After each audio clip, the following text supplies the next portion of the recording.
and welcome to this very special edition of Lockdown by Not Out. And today my guest is the just done chairman of selectors, a very, very good friend of mine, MSK Prasad. You've just, you look dapper in that red t-shirt. First question, this is not part of my script. How are you looking so smart even within the lockdown and the kind of situation we are in? Frankly speaking, the sunlight is just on my face. That's why I'm looking much better. I can see someone behind you. Is that your son? Yes, of course, he's my son. I think he's having the best time with me, which he missed me for the last 10 years because half of my time was with Andhra Cricket Association as director, subsequently as the chairman of the selection committee. So I was always on the move for the last 10 years. They're a bit surprised to see me. They never saw me 3 days on the trot for the last 10 years. So this is the advantage of the current situation, that the families it's a blessing in disguise. I do understand it's a tough situation out there, but it's also, if you look the positive side of it, I think there's a lot of family bonding that is happening across the globe. By the way, MSK and Sachin share the same birthday. So how was that? And the nation celebrates your birthday to a degree because of Sachin. So it's a national cricket day, right? Yeah, it is indeed. He's a legend. There's no two ways about it. And god of Indian cricket, who took the mantles of Indian cricket on his shoulders for the last 24 years. I don't think he has ever enjoyed the teens in his life. The whole thing that he did is gave everything for the country.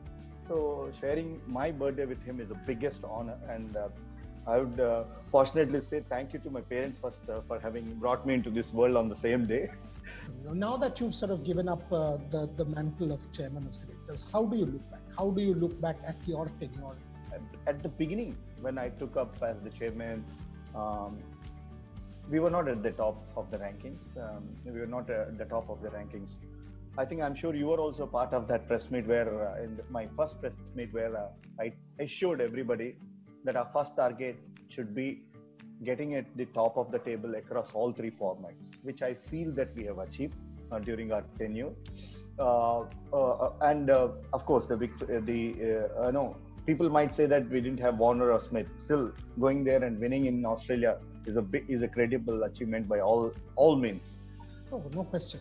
There's no question, and the pace battery that we have developed, the bench strength that we have developed. I'm sure for the next 4-5 years, we don't need to worry about the bench strength that we have right now. So these are quite a few things that we've really look back and relish it.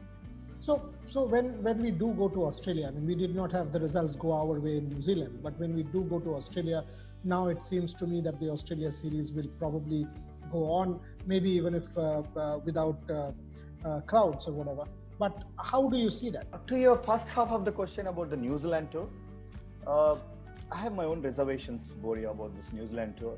I don't know whether the timing of that tour was right.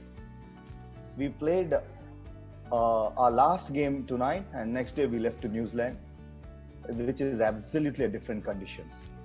And of course, we did win 5-0 the T20 series, but you could clearly see on the faces of everybody that they are jaded. So I have my reservations about the timing of that tournament. So I have no doubts that because more or less it will be the same team that will be going to Australia. I'm sure we will definitely do well, but their team is also a much settled side now. Was it a difficult call dealing with MS in the manner because he was not playing everything? How do you react? The media asked you this question several times. Boria, I'm very, very clear. I made it very, very clear. We had a discussion, and Mahi didn't wanted to play for some time, so we moved on and then picked up Rishabh Pant, and we've been backing him. Now that KL also has done extremely well in the T20 matches or ODI matches that he played in New Zealand. So it would have been nice had this IPL held, and we would have seen the glimpses of Mahi's old glimpses back. But now it's a pretty tricky situation. The way KL Rahul has sort of grabbed his opportunities in the white ball format, do you now see KL Rahul as your number one option, given the form that he is in the white ball format? There's no doubt in that. There's no doubt he really gelled well, and he really fixed to that slot, whatever slot that was offered to him to perfection. And his wicket keeping skills are also to be appreciated because he's been keeping wickets for Karnataka for the last couple of years. Probably somewhere down the line he was having this thought in his mind that he could get into the side as a wicket-keeper batsman also. He's been working hard on his wicket-keeping skills, because I have seen personally him keeping wickets in Vijay Hazare, Ranji trophies and all. So, whatever chances that he had as a wicket-keeper batsman, he executed it to the perfection, both with bat and wicket-keeping gloves. You never know. He will be definitely be a top contender for the slot. You have taken some very, very important calls in your tenure as chairman of selectors. To your credit, you have some very, very strong positives to show for. If there is one thing I ask you that gives you maximum satisfaction when you look back, which is that one thing that MSK Prasad as chairman of selectors will always say, oh, you know what, Boria, this is a legacy I'm proud of. Bringing Bumrah and Hardik Pandya across all because predominantly they were thought of as T20 cricketers, but subsequently they did extremely well in ODIs and followed it up with the Test. I think those two will be big decisions me and my committee has taken up. Just analyze for me Rohit, Virat and MS. I mean, three different captains, very different people. According to you, how do you? Because you've had to actually entrust them with these responsibilities. Well, I think there are three guys of three different styles. They have three different styles. Mahi is absolutely cool. You never know what is there in his mind, until it is executed. So he's very, very cool and very, very accommodative. Whereas Virat is pretty clear. He's at you all the time. He's very, very clear in his mind what he wants. And if you look into Rohit, he's more of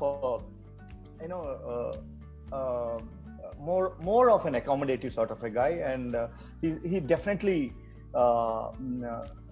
has that empathy toward the players, and he thinks from their hats. So these are if you look at fundamental styles, we have leadership has got so many different styles, and these three are three different guys, and I'm sure all three are equally good. Any regret as chairman of selectors? Any regret? If you are talking about selections, I feel Karun Nair, especially after getting the 100, we couldn't give him that comeback opportunity. We did give him an England series, but he didn't get a match to play.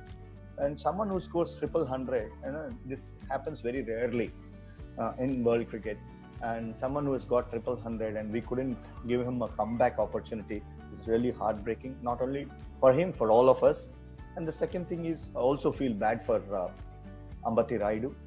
He was in thick and thin of things till the last second of the World Cup, and on that day of the selections, he was missed out.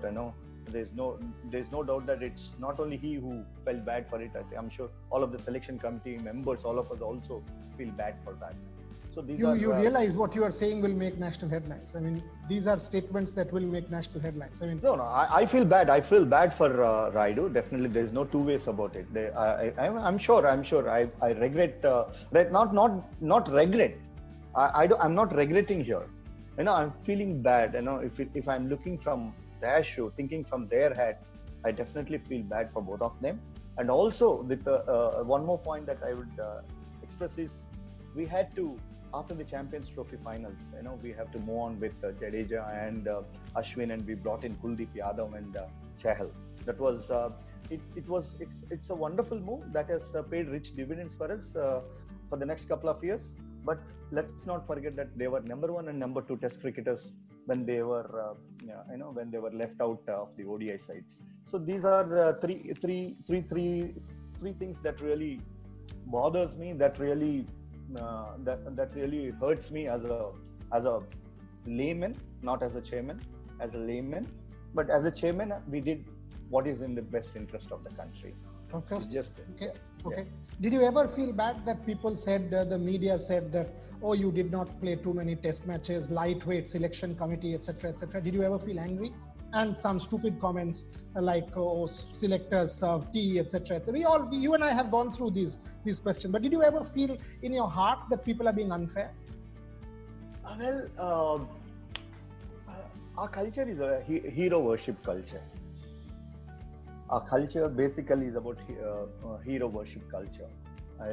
Whoever has played a lot of cricket, they treat them as the guys who knows everything.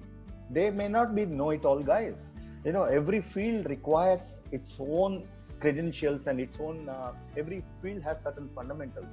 Selection committee is more about management. It's about you need to have. Chairman is more about management skills. So it's not necessary. I would give an example.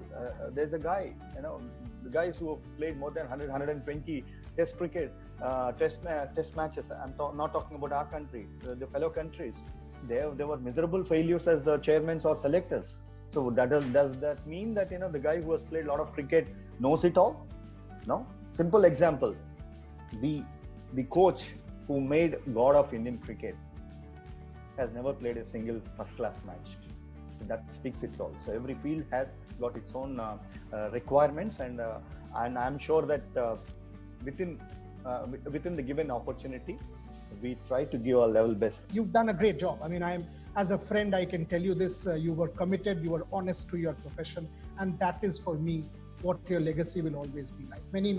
Many congratulations. Wish you the best. Stay well, stay safe. Your son is calling you, so please go. And after the lockdown, as and when it's over, when the country gets back, a meal awaits both of us. We need to celebrate your tenure. Take care and all the best.